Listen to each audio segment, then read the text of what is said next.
Hola a todos, mi nombre es Sonia Puertas y soy gerente senior del área de consultoría contable y mercado de capitales de PwC Perú. Bienvenidos al primer episodio del podcast Foco Contable, donde mensualmente vamos a desarrollar temas contables y analizaremos situaciones importantes que podrían tener un impacto en las empresas y en la información financiera que presenta. En este primer episodio vamos a explicarles de manera resumida y práctica las modificaciones a las normas internacionales de información financiera o NIF que entraron en vigencia el 1 de enero del 2020.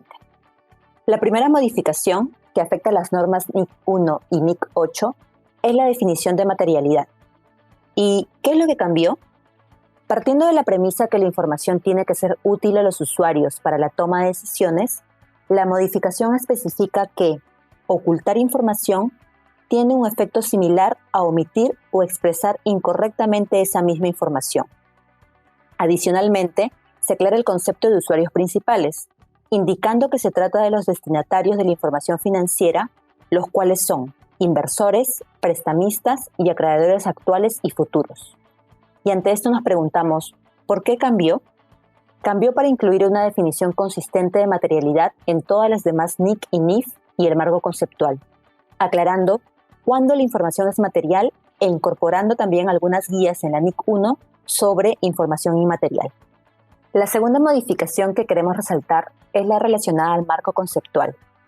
Respecto a la actualización de definiciones existentes, se han hecho modificaciones a la definición de activo y pasivo, eliminando como elemento necesario el umbral de probabilidad, y se incluyen nuevas condiciones para su reconocimiento.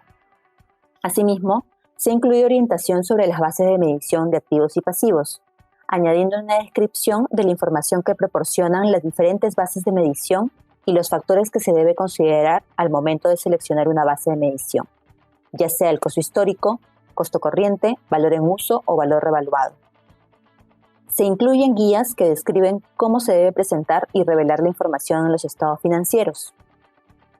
Ahora, el marco conceptual incluye guías sobre baja de activos y pasivos, que antes no estaba desarrollada. Respecto a las aclaraciones, se recalca la importancia de la gerencia en el objetivo de la información financiera. Se ha introducido el concepto de prudencia, especificando que donde hay incertidumbre se requiere neutralidad y por lo tanto prudencia. Se aclara el concepto de sustancia sobre la forma, aclarando que en algunas circunstancias, cuando no son claros los términos de un contrato, se requerirá un análisis para identificar la sustancia de los derechos y obligaciones que se originan. ¿Y por qué cambió? Dado que el rol del marco conceptual es ayudar a todos los usuarios a entender e interpretar las normas, considerando que las normas han ido evolucionando, estas modificaciones permitirán garantizar consistencia y lograr el objetivo general de garantizar la información útil, fiel, relevante, comparable, oportuna, verificable y comprensible. La tercera modificación, vigente a partir del 1 de enero del 2020, que puede tener un impacto muy relevante, es la de la NIF 3, combinación de negocio. Esta modificación aclara la definición de negocio para ayudar a las entidades a determinar si una transacción debe contabilizarse como una combinación de negocios o como una adquisición de activos. ¿Y aquí qué cambió? El regulador ha modificado la definición de negocio, especificando que se trata de la combinación de tres elementos fundamentales: los insumos, los procesos y los resultados en términos de bienes o servicios. Con relación a los insumos y procesos, se ha aclarado que tienen que contribuir significativamente para obtener el output. El output, entendido como el bien o servicio obtenido del proceso, tiene que estar destinado a los clientes. Por lo tanto, esto significa que ya no puede tratarse exclusivamente como un rendimiento en forma de ahorro o sinergias. En el caso de negocios sin output, se requiere que haya una fuerza laboral organizada como parte de lo que se ha adquirido. Finalmente, se introduce el llamado test de concentración, que busca identificar si la transacción está concentrada en la adquisición de algún activo específico o en un grupo de activos similares. De estar concentrada, se trataría de una compra de activo, pero es importante recordar que esta prueba es opcional. ¿Por qué cambió? En primer lugar, el regulador identificó una inconsistencia en cómo se venía aplicando la norma en la práctica, desde el punto de vista del adquiriente o de los participantes del mercado, ya que en la definición anterior un negocio no necesitaba incluir todos los insumos o procesos que el vendedor utilizó para operarlo, si es que un participante del mercado podía reemplazar esos elementos faltantes y continuar produciendo aún. En cambio, ahora la existencia de un proceso es lo que distingue a un negocio de un conjunto de activos. En segundo lugar, porque existía dificultad para evaluar si los procesos adquiridos eran suficientes para constituir un negocio. Y ahora, con la modificación, se incluye orientación adicional sobre qué considerar al evaluar si se está adquiriendo un proceso significativo para determinar si finalmente se está adquiriendo un negocio o no.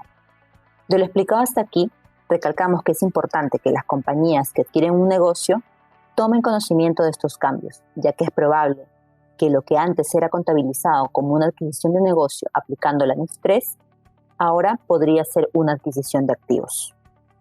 La cuarta modificación se relaciona con la tasa de interés interbancaria de referencia, también denominada IBOR. Las IBOR van a ser eliminadas de forma gradual y reemplazadas con tasas de interés casi sin riesgo. No se ha definido aún las tasas que serán aplicables. ¿Por qué cambió?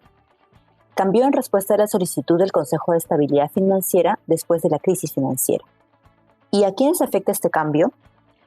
A cualquier entidad que tenga deudas, activos, con base en alguna IBOR, o que haya aplicado contabilidad de cobertura a su deuda, o que requiera descontar algún flujo utilizando como referencia una tasa IBOR.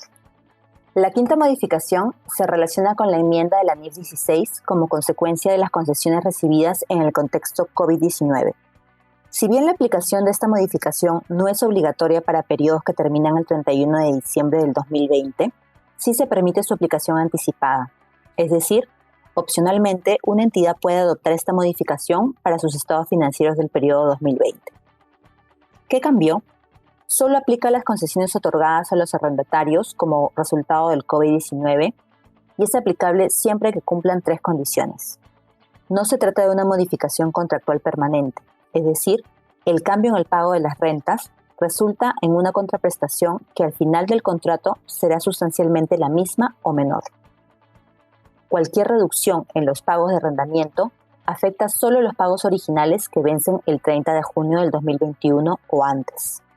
Y no hay un cambio sustantivo en otros términos y condiciones del contrato de arrendamiento, considerando factores cualitativos y cuantitativos. ¿Y por qué cambió?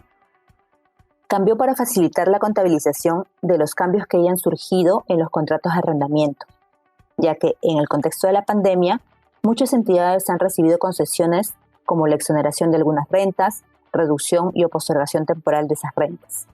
Entonces, la enmienda permite que esos cambios no se tengan que contabilizar como modificaciones de acuerdo a los requisitos existentes de la NIF 16, sino que en su lugar se registra el beneficio de las concesiones como un ingreso del periodo en el que se aplique esta modificación de la norma. Un último aspecto que queremos mencionar, pero que no representa una modificación en sí, es el relacionado a los activos por derecho de uso de aquellos contratos en los que se aplicará la modificación. Estos seguirán depreciándose independientemente de que no hayan sido utilizados por algún periodo o se estén utilizando por debajo de su capacidad. Y lo que podría defenderse es que este hecho de menor uso del activo constituye un indicador de deterioro, que podría requerir la realización de un test de deterioro bajo la NIC 36. Con este último tema cerramos este primer episodio. Muchas gracias, hasta el próximo mes.